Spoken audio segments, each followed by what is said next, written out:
تا حالا شده یک زمزمه آرام رو درون خودتون حس کنید؟ یک انرژی ملایم و جاری. این نیروی زندگی شماست که همیشه حاضر است و منتظر کشف شدن. حکمت باستان نامهای زیادی برای آن گذاشته. پارانا چیه؟ انرژی حیات.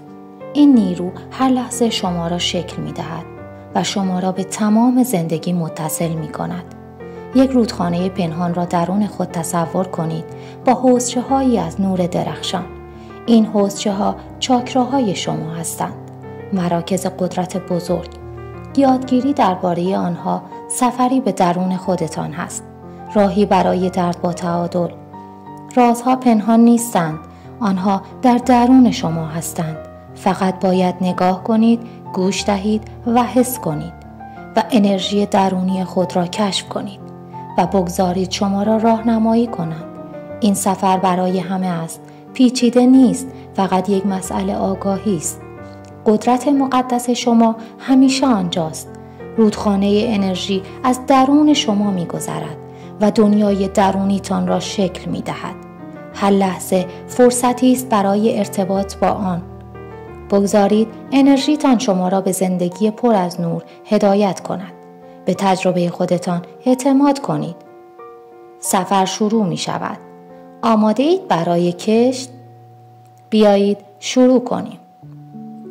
چاکراها چیستند؟ آنها را به عنوان چرخهای چرخان نور خالص تصور کنید. آنها مراکز انرژی در امتداد ستون فقرات شما هستند، از پایه تا تاج سر. هر کدام با رنگی می درخشند و انرژی منحصر به فرد خود را دارد. اگرچه نامرئی هستند، اما می توانید تاثیر آنها را حس کنید. چاکراها بدن، ذهن و احساسات شما را به هم پیوند می دهد.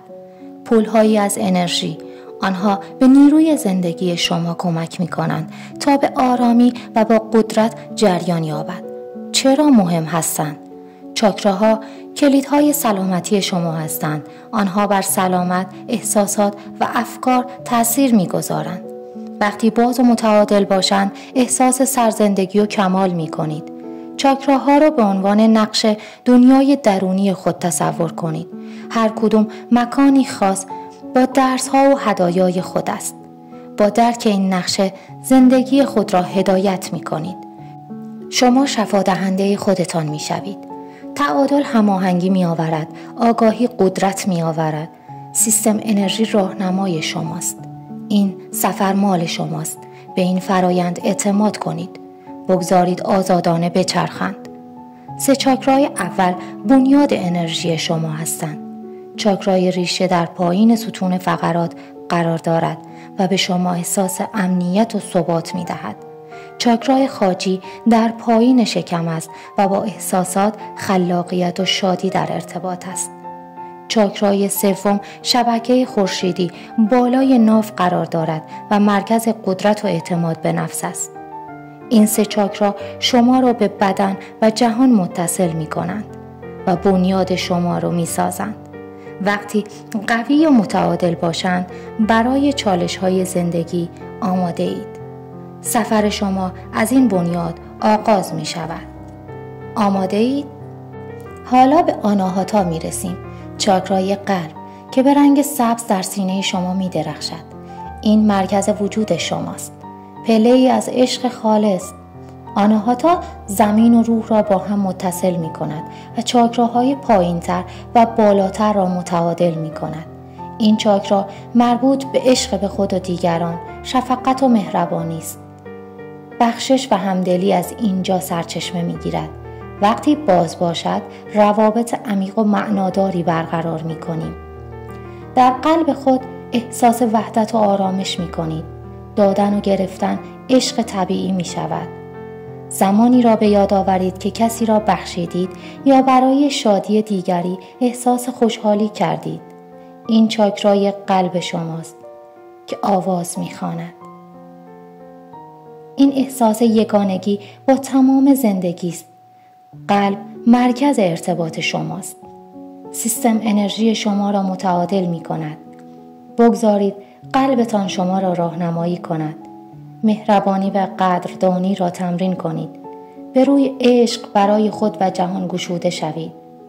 قلب شما پل شماست. اغلب از آن عبور کنید. بگذارید عشق راهنمای شما باشد. سفر به سمت بالا ادامه دارد. بالای قلب چاکرای گلو قرار دارد. آبی آسمانی مرکز صدای شما. این چاکرا مربوط به گفتن حقیقت و بیان واضح خود است. بعدی آجنا چشم سوم بین ابروهای شما. آبی نیلی جایگاه شهود. در بالا چاکرای تاج قرار دارد، رنگ سفید یا بنفش. این چاکرا شما را به روح و آگاهی خالص متصل می کند. این چاکراهای بالایی آگاهی شما را گسترش می دهند و شما را به حقایق بالاتر متصل می کنند. آنها سیستم انرژی شما را کامل می کنند. رنگین کمانی از آگاهی. طیف کامل خود را در آغوش بگیرید. بگذارید روحتان بدرخشد. چاکراهای شما همیشه در حال کار هستند و زندگی روزمره شما را شکل می دهند. وقتی متعادل باشند، احساس قدرت، شادی و حضور ذهنی می کنید. اما اگر یک چاکرا مسدود یا بیش از حد فعال باشد، مشکلات می توانند ایجاد شوند. ممکن است احساس خستگی، اضطراب یا گیر افتادن کنید. یک بحث با دوست، این چاکراها قلب و گلو در فعالیت هستند. انگیزه کم، چاکرای خورشیدی و ریشه شما ممکن است نیاز به توجه داشته باشند. اینها سرنخهایی از سیستم انرژی شما هستند. یادگیری توجه کردن کلیدی است. به احساسات و سیگنال‌های بدن خود توجه کنید. الگوهای زندگی شما نشان می‌دهند که انرژی کجا نیاز به مراقبت دارد. آگاهی اولین قدم برای تعادل است. به دنیای درونی خود گوش دهید. انرژی شما صحبت می‌کند. آیا گوش می‌دهید؟ تغییرات کوچک تفاوت بزرگی ایجاد می‌کند. روزانه با خود هماهنگ شوید. انرژی شما راهنمای شماست. بگذارید شما را به سوی هماهنگی هدایت کنند. چگونه چاکراهای خود را متعادل می‌کنید؟ با ذهن و آگاهی شروع کنید. به نفس خود توجه کنید. سیستم شما را آرام می‌کند. وقت خود را در طبیعت بگذرانید. برای چاکرای ریشه پا به رهن راه بروید. برای چاکرای خاجی خود برقصید یا بازی کنید. برای چاکرای خورشیدی خود اهداف کوچک تعیین کنید.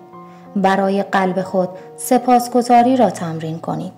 برای گلوی خود زمزمه کنید یا آواز بخوانید. برای چشم سوم خود مدیتیشن کنید. برای تاج سر خود در سکوت تأمل کنید. تمرینات ساده و ملایم تفاوتی ایجاد می کنند. قصد و ثبات بیشترین اهمیت را دارند. باغ درونی خود را پرورش دهید. شکوفایی انرژی خود را تماشا کنید. شما در دنیای چاکراها سفر کرده اید. مراکز پرجنب و جوش انرژی شما. آنها همیشه حاضر هستند و سلامتی شما را هدایت می کنند. به یاد داشته باشید شما کلید شفا و تعادل را در دست دارید. با گوش دادن به بدن خود و احترام به احساسات خود انرژی خود را پرورش می دهید. این راهی برای عشق به خود و کشف است. با خودتان صبور و مهربان باشید. هر قدم به سوی تعادل نور و آرامش بیشتری به ارمغان می آورد. درخشش درونی خود را در آغوش بگیرید. بگذارید چاکراهای شما بدرخشند. آنها شما را به شادی، روح و زندگی متصل می کنند. این انرژی زیبا را بیدار کنید. کامل و پرجنب و جوش زندگی کنید. زندگی درخشان شما اکنون از درون آغاز می شود. دکمه لایک رو بزن، سابسکرایب کن و زنگوله و نوتیفیکیشن رو روشن کن تا هیچ وقت راز انرژی بعدی ما را از دست ندی.